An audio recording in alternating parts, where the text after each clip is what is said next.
Hello everyone. In this video, I'm going to show you how you can access free Linux machine on your Windows. Now, the idea of this whole video was to help some of you guys who are like me, who have Windows system and who want to practice working on Linux, because Linux works better when it comes to developing and deploying applications. So, on your screen, what you see here is the Linux machine which I have opened by going to this link console.cloud.google. I'll show you how you can access it in a moment, but I want to showcase and demo that this is a whole, development environment that you have got.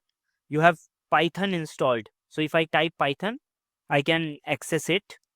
I have got Docker installed. I have got Git installed. So all these tools that are important for a developer or for someone who is building softwares are provided pre-built with this particular terminal, and this is for free. Okay, now you might be wondering, like, do I have to enter my credit card for accessing this? No, you don't.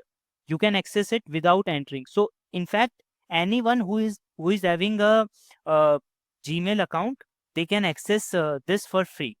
Now, other than this, you can also open editor. Now when I click on open editor, it will open a full-fledged Visual Studio Code for me, and you can code inside it just like you code on your own machine. You can see here, I have opened uh, this project, and these are the things that I am currently working on. And the effect of this setup has been in such a manner that I don't use my local system anymore, because you can pretty much do everything with it. You can create Flask applications, you can run those, and they have this web view, like web preview. So for example, if you are running a Flask run to run your web server, you can view those web servers by opening this by using this web preview feature. Now, so this is quite cool. Okay, now let me guide you through the step by step procedure. If let's say you don't have, assuming, although it's not possible, assuming that you don't have any Gmail account, let me show you how you can access this same thing from a fresh account. So currently I'm using my this email ID, but I'll try to do it with my another Gmail ID. Okay, so let me do that really quickly. So what I'll do is, I'll go and enter this cloud console thing. Now when I say cloud console, it will open up this Google Cloud Console, and when I click on this link, what it does is it gives me this now this is by default the view of the uh, the dashboard of Google Cloud Console, and you need to come to this link, activate Cloud Shell.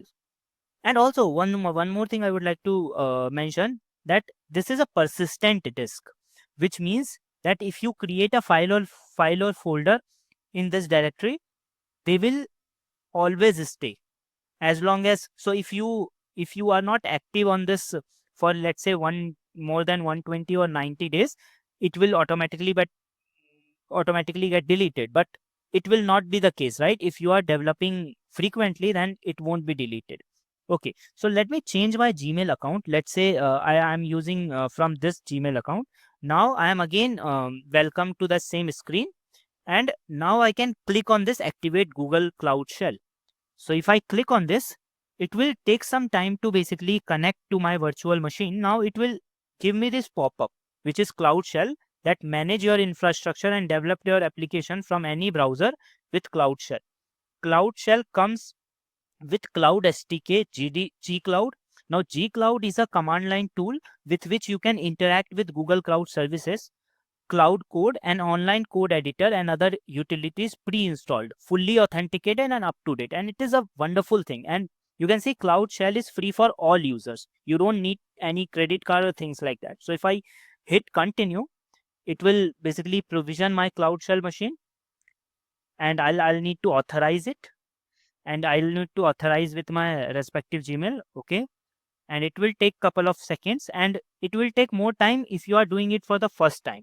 Okay, but from next time onwards it will be much quicker. So if I print the uh, working directory, what's inside, so you can see this is my only this file is there in my current home directory. Now I can make a directory for test, and if I now uh, see, I have this test directory, and if I go inside this, and I can open my code editor, and let me quickly show you by running a simple Python script. So what I'll do is I'll create a simple Python script within this test, which is called test.py. Okay, let's create a simple Python server, Flask server, sorry, and let's create a app. And it's so much seamless, you won't even notice that you are working on a browser and on Visual Studio Code. So after you have created this app instance, you can do something like, okay, first of all I need to create a route. So I'll create a route for home page. So I'll define my index function, and I'll just return a simple hello from Cloud Shell. Okay, now next thing that I can do is I can check if this is being run as a main module, and I can simply do app.run debug is equal to true. Now I can run this script using variety of methods. You can even use Docker for running it. I won't be showing Docker in this video because setting up Docker takes some time. So what I'll do is I'll quickly go inside the terminal, and I can open terminal from here as well. You don't need to open terminal just by Google Cloud Shell. Okay, so I'll just clear this output. I'll cd into test, and then I'll do Python test.py. It will throw the error that Flask. Okay, Flask was installed. Okay, Flask is already installed. I thought Flask is not installed. So you see, this is being served on a local host of 5000 port. Now what I can do is I can open web preview, and I can change port 5000 and change and preview. So if I open it, you should see hello from Cloud Shell. So now you have this web page ready. Now you can make changes such as I would say updated maybe. Now let's see, it should update here. You see updated.